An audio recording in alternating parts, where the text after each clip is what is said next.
Look around you. 1 person in every 3 will develop Alzheimer's disease by the age of 85. Not just in this room, but in the rooms looking in on us and the rooms all around the world. Alzheimer's disease erodes your memory, and in so doing, it erases yourself. You are who you remember you are. But it's not fate, and my colleagues and I are constantly working on developing drugs to treat Alzheimer's disease, and we're also advancing programs to prevent Alzheimer's disease. Our goal is that people would never have it. They would never need the treatments that we are developing. So what I'm going to try to tell you today is something about the linkage between the aging of the global population, the presence of Alzheimer's disease in the population, and what we can do about it. So let's start then with the aging in America and the world. I'm not encouraging smoking, by the way, with this, but I thought it was a pretty remarkable picture, so I wanted to show it to you. Here's what's happening in the U.S. population. And I think you can see that between now and 2050, there will be a continuous increase in the number of individuals over the age of 65. It will be 9 million individuals, 9 million individuals who are at risk for Alzheimer's disease. Baby boomers, my generation, turning 65 at the rate of 10,000 people per day. So there is a wave of older individuals coming towards us. Let's look at the world population, because this is not just a local problem. This is a global problem. It is that we will have 9 billion individuals over the age of 65 in the world by 2050. So you can see that the world is aging. The global population is increasing in terms of its grayness. It's going to look all like South Florida before you know it. Now with aging becomes Alzheimer's disease. It's an age-related disorder. It doubles in frequency every 5 years after the age of 60. So it's only 1% of their 60-year-old friends, 2% at 65. 4% at 70, and so on until it's 1 person in every 3 at the age of 85. So as we look at the Cummings tsunami, we see that there are roughly 5.5 million victims in the United States now, more than the population of Nevada. By the year 2050, there will be almost 14 million people with Alzheimer's disease in the United States. It is taking a tremendous toll on our economy. You see in this slide that Alzheimer's disease is now the single most expensive chronic disease in the United States. It is more expensive than heart disease and heart attacks and congestive heart failure and all the things that happen to your heart. It is more expensive than cancer. This surprised me when this study came out. It's more expensive than cancer. And yet, for every dollar that we spend on caring for Alzheimer's disease patients, we spend only 1/3 of a penny on research for Alzheimer's disease. That's a priority that is going to have to be reversed by people who come to understand the importance of Alzheimer's disease. Now, why do we persist? Why do my colleagues and I love the work we do? Part of it is because of the tremendous neuroscience advances that are occurring. The neuroscience of Alzheimer's disease and neurodegeneration and what's happening in the brain and how the brain works and how it's foiled in Alzheimer's disease becomes just more exciting every day. I've chosen just one thing to show you, one out of many. So one of the very exciting things that we're learning is that every neurodegenerative disease is associated with a protein metabolism abnormality. Every single one. You can see here that amyloid is accumulating in the brain in Alzheimer's disease. And tau is accumulating in Alzheimer's disease, in a group of rare disorders called tauopathies, and importantly, in athletes and soldiers who have repetitive head injury. You can see that these proteins are beginning to tie different neurodegenerative diseases together. Synuclein is a protein that accumulates in Parkinson's disease. So you see that there are common factors across all neurodegenerative diseases. And the excitement is, if we could break through one, we would probably have tremendous insight into all of them. So that's the excitement of neuroscience. We know that this protein accumulation is driving cell death. We're looking into those mechanisms. We're finding out how to target those mechanisms to develop effective therapies. Another exciting part of neuroscience is how we can now look into the brain. You know, it used to be said that Alzheimer's disease can be diagnosed with confidence only at autopsy.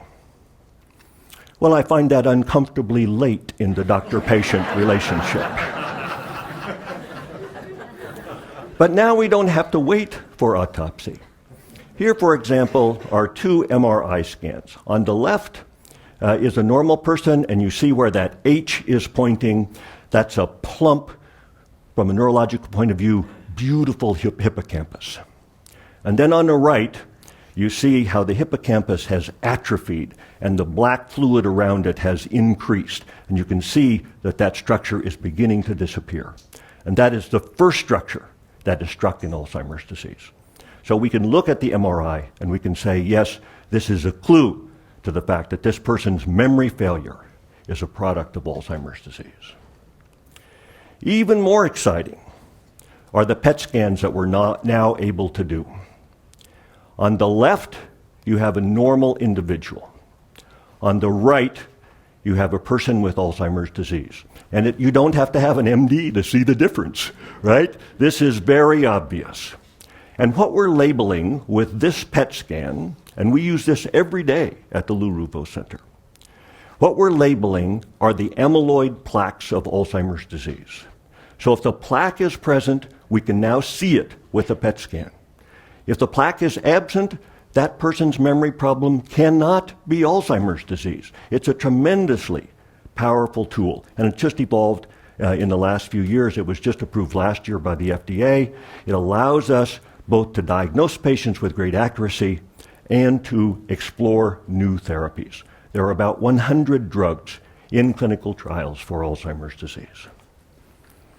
But treatments, effective treatments, remain elusive. So here's a recent trial, and you see superimposed two lines. One is the placebo decline, one is the treatment group.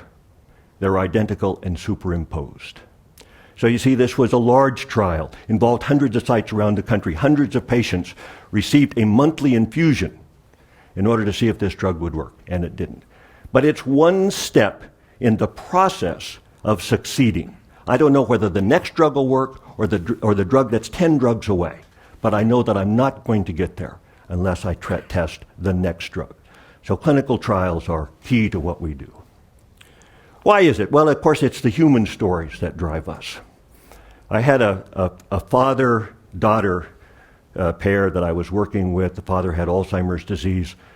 The daughter would always come to him for matters of the heart and would talk with him about the things that were bothering her.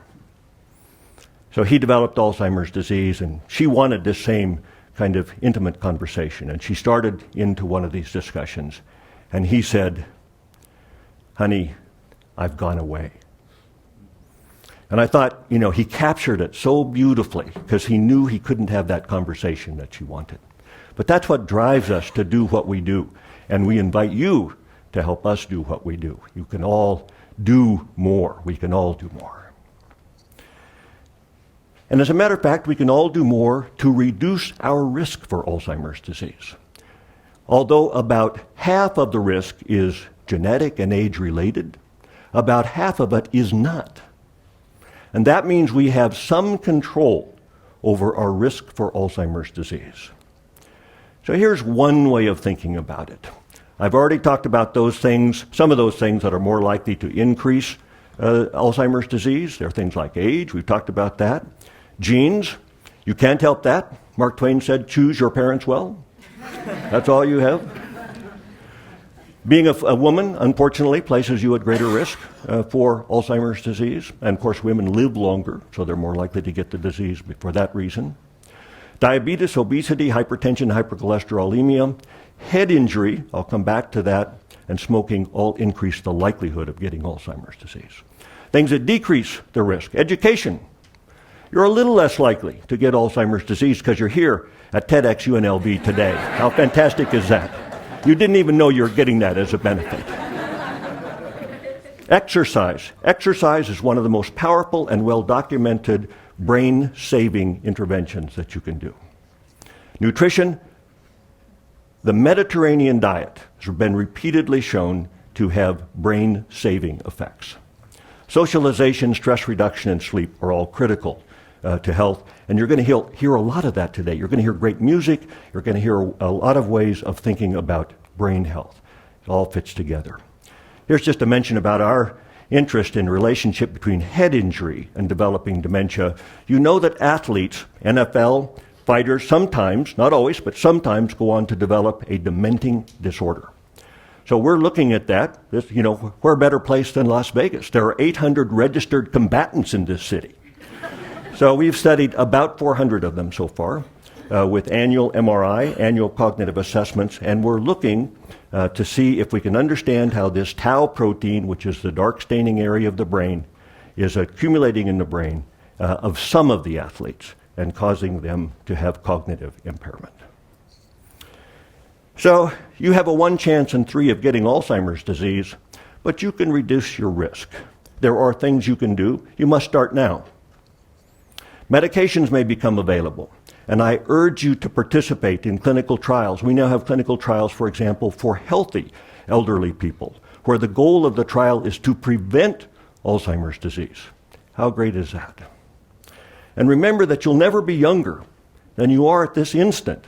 So this is the time to start, and then you can have a brain span that matches your lifespan. Thank you.